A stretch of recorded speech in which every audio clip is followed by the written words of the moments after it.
We've spent trillions of dollars in the Middle East, trillions. We shouldn't have ever got into Iraq.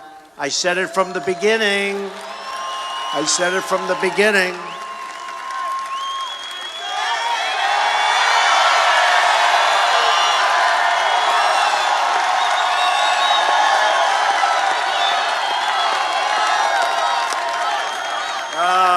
I said you're going to destabilize the Middle East, and we did. And then, an even easier decision, we should have never gotten out the way we got out. We got out. We had a president. We had a president who decided he'd announce a date, and he was going to get out by that date. The problem is the enemy, which really turned out to be ISIS, the enemy was sitting back and actually didn't believe that this could be happening. Didn't believe it. That they would actually say when they're getting out. So they sat back and they sat back, and we kept going and getting out. And instead of allowing, and believe me, I want to be the last one to say this, but instead of allowing some small forces behind to maybe, just maybe, keep it under control. And we pulled it out eventually. And remember for years what I've been saying.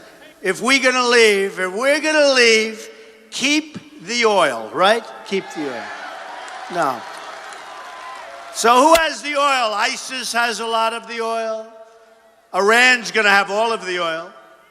You know, for years and years, these two countries fought. Decades and decades and decades, they'd fight. That's what they did. They fight. And they'd fight for 4 years and stop. Then they'd fight for 4 more years.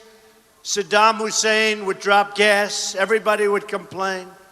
Tremendous, tremendous carnage. And they'd stop. Then they'd start. And it would never change. This way, this way, this way. Because you had military powers of essentially the same strength. And then we decimated one of the powers. And we unleashed fury all over the Middle East. And it was a terrible mistake. And then Obama came in, and normally you want to clean up. He made a bigger mess out of it. He made such a mess. And then you had Hillary with Libya. So sad.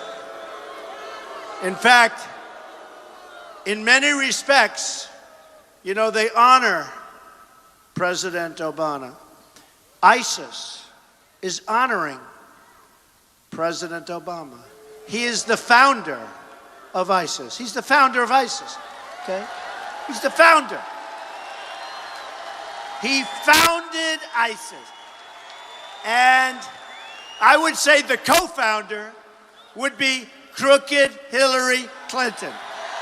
Co-founder, crooked Hillary Clinton.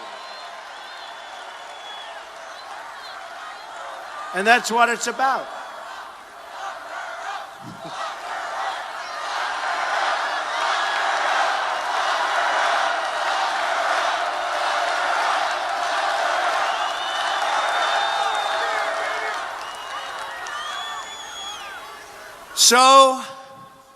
So we have a mess.